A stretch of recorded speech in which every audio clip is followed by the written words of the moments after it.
Hello everyone, welcome to my channel. Friends, आज हम लोग सुपरपोजिशन थ्योरम के बारे में डिस्कस करेंगे। Superposition theorem state that any linear active bilateral network having more than one source, the response across any element is the sum of the response obtained from each source considered separately, and all other sources are replaced by their internal resistance. The superposition theorem is used to solve the network where two or more sources are present and connected. देखिए friend, superposition theorem आप apply करते हैं circuit में एक से ज़्यादा sources होते हैं। तो फ्रेंड देखिए, आपको एक बार में किसी एक ही सोर्स को कंसीडर करना होता है और उसकी वजह से जो भी रिस्पॉन्स आएगा वो आप नोट करना होता है। ऐसे ही आप हर एक बार में किसी एक सोर्स को कंसीडर करते हुए चलिए और इसका रिस्पॉन्स आप नोट करते हुए चलिए। बाद में जो भी रिस्पॉन्स आपको मिलेंगे पर्टिकुलर सोर्स की वजह से, उन सबको हम लोग ऐड कर देते हैं, ठीक है।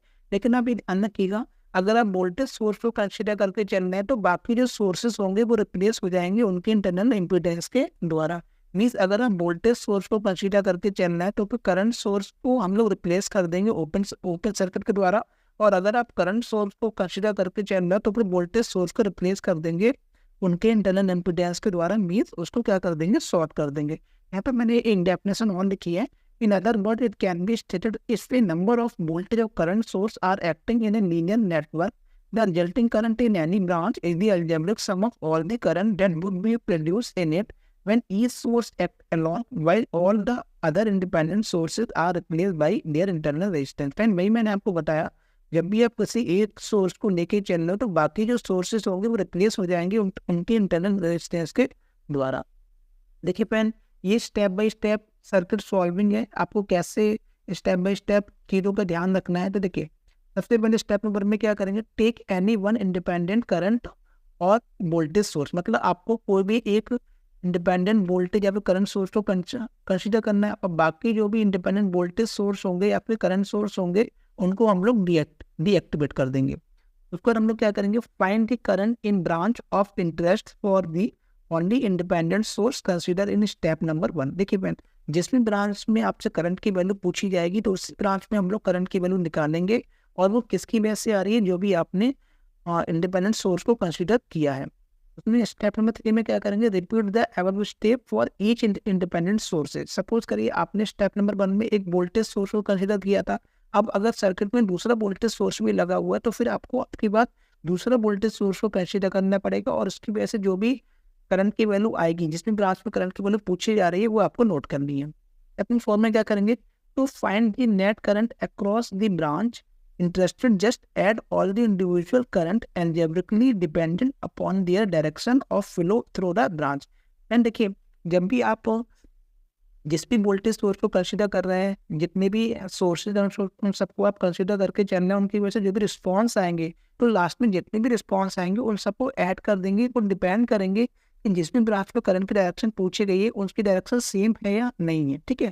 चलिए मैं आपको एक एग्जाम्पल थ्रू बताता हूँ। देखिए, इस क्वेश्चन में आपसे पूछा गया है, use the superposition theorem to determine the current through the resistance R बराबर 4 ohm for the network of fair. देखिए, आपको इस वाली ब्रांच में ये बताना है कि इसमें इतनी करंट की वैल्यू है, आई आपको फाइंड आउट करनी है, ठीक है। अब देखिए, पहले अगर हम 12 वोल्ट को कंसीडर करके चलेंगे तो फिर 10 वोल्ट को हम लोग क्या कर देंगे, शॉर्ट कर देंगे उसके इंटरनल रेजिस्टेंस के द्वारा। और अगर हम 10 वोल्ट को कंसीडर करके चलेंगे तो फिर 12 वोल्ट को क्या कर देंगे, शॉर्ट कर देंगे, ठीक है। तो देखिए, सबसे पहले मैं क्या करता हूँ, मैं आपको इसमें डिटेल में बताता हूँ। सबसे पहले हम लोग कंसिडर करते हैं, लेट अस फर्स्ट डीएक्टिवेट दी 10 वोल्ट सोर्स, ठीक है। तो सबसे पहले क्या करते हैं, 10 वोल्ट को सोर्स को डीएक्टिवेट कर देते हैं, ठीक है। यानी हम कंसीडर कौन सा सोर्स लेकर चल रहे हैं, 12 वोल्ट के लिए, है ना। यहाँ पे लिख देते हैं कंसीडर 12 वोल्ट सोर्स को हम लोग कंसीडर करके चल रहे हैं। फिर ये सर्किट कैसा बन जाएगा, यहाँ पे 12 वोल्ट की बैटरी लग जाएगी, ठीक है। यहाँ पे 2 ओम का रेजिस्टेंस हो गया और यहाँ पे 4 ओम का रेजिस्टेंस हो गया, ठीक है। और आपने क्या किया, यहाँ पे 2 ओम का रेजिस्टेंस हो गया और 10 वोल्ट की जो बैटरी है उसको हमने शॉर्ट कर दिया। यहाँ पे 4 ओम का रेजिस्टेंस है, ये 2 ओम हो जाएगा और ये 2 ओम हो जाएगा और ये 12 वोल्ट हो जाएगा। अब सपोज करिए यहाँ से करंट आई फ्लो हो रही है, ठीक है। और आप सपोज करिए इसमें करंट आगे जाके इसमें करंट आई बन जा रही है। अब आप क्या करिए, सबसे पहले टोटल करंट निकाल लीजिए I बराबर बी अपॉन आर से।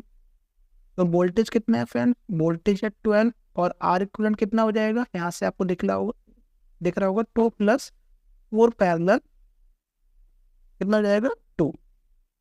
ठीक है, तो यहाँ से आप इसको सॉल्व कर लीजिए। तो देखिए ये कितना हो जाएगा, मतलब यहाँ पे 4 और 2 किस में पैरेलल में, उसके साथ 2 किस में हो जाएगा सीरीज में। तो यहाँ देखिए कितना हो जाएगा 12 + 2 + 4 मल्टीप्लाई बाय 2 अपॉन 6 हो जाएगा। ठीक है, तो कितना मुझे मिलेगा, ये 12 मल्टीप्लाई बाय 6 अपॉन 20, ये आपको मिल जाएगा 72 upon 20 equal to 36 upon 10 ampere. ठीक है, अब आपको क्या करना है, I1 आपको निकालना है। तो I1 निकालने के लिए आप क्या करिए, करंट डिवीजन रूल का यूज करिए। तो टोटल करंट कितनी होगी, I हो गई। ठीक है, अब करंट डिवीजन रूल में क्या करते हैं, जिस भी ब्रांच में आपको करंट की वैल्यू निकालनी होती है उसके पैरेलल में जो भी ब्रांच होती है उसको लिखते हैं। तो उसके पैरेलल में कौन है, 2 ओम है, तो 2 प्लस टोटल सम हो जाएगा 2 + 4 कितना हो जाएगा 3.6 टोटल करंट मल्टीप्लाई बाई कितना हो जाएगा 2 1 सेकेंड मल्टीप्लाई हो जाएगा 2 1 सेकेंड। तो मैं इसको जरा सही कर देता हूँ। देखिए 3.6 मल्टीप्लाई बाई 2 अपॉन 6, या तो कितना मिलेगा 1.2 एम्पियर। अब इसकी डायरेक्शन क्या होगी, ए से लेके वी तक, क्योंकि यहाँ से जब 12 वोल्ट्स की बैटरी से करंट आई निकलेगी तो वो कहाँ जाएगी, इसमें जाएगी, इस वाली ब्रांच में जाएगी और आगे जाएगी। ठीक है, देखिए यहाँ से मैंने 3.6 लिखा था। ठीक है, 3.6 एम्पियर है ये, और डायरेक्शन लिख देते हैं फ्रॉम ए टू बी। अब इसी तरह से हम लोग क्या करेंगे फ्रेंड्स, अब हम लोग कंसिडर करेंगे source. Now consider 10 voltage source. ठीक है, और 12 वोल्ट क्या हो जाएगा, 12 वोल्ट सोर्स जो है वो डीएक्टिवेट हो जाएगा, मीन्स शॉर्ट हो जाएगा। ठीक है, तो देखिए फिर से आप क्या करिए, इसको शॉर्ट कर दीजिए। यहाँ से 2 ओम हो गया, यहाँ से 4 ओम का रेजिस्टेंस हो गया, और ये 2 ओम हो गया। ठीक है, 10 वोल्ट को हम इस बार कंसिडर करके चल रहे हैं, ये 10 वोल्ट हो जाएगा, और ये 2 ओम हो जाएगा, ये 4 ओम हो गया, और ये 2 ओम। तो सपोज करिए यहाँ से करंट आई डैश फ्लो हो रही है और इसमें जा रही है I1 डैश। तो फिर से आपको क्या करना है, आपको निकालना है पहले टोटल करंट की वैल्यू। आई डैश बराबर क्या हो जाएगा, total voltage upon equivalent resistance. तो 2 + 2 पैरेलल 4 हो जाएगा, ये कितना मिलेगा 10 अपॉन 2 + 8/6 इक्वल टू 60 अपॉन 20 हो जाएगा। यहाँ से कितना मिलेगा 3 एम्पियर। अब आपको निकालना है I1 डैश। तो I1 डैश क्या हो जाएगा, total current multiply by resistance, जिसमें ब्रांच से पूछा गया उसके जो भी सामने ब्रांच होगी उसका रेजिस्टेंस, 2 + 4 हो जाएगा, कितना हो जाएगा 3 मल्टीप्लाई बाई 2 अपॉन 6, तो कितना हो गया 1 एम्पियर। और इसकी डायरेक्शन भी क्या रहेगी, ए से लेके बी तक 1 ampere from A to B. तो आपको निकालनी है टोटल करंट, तो आप क्या लिखेंगे, the current through the 4 ohm register. तब क्या लिखेंगे, I टोटल बराबर I1 + I1 डैश।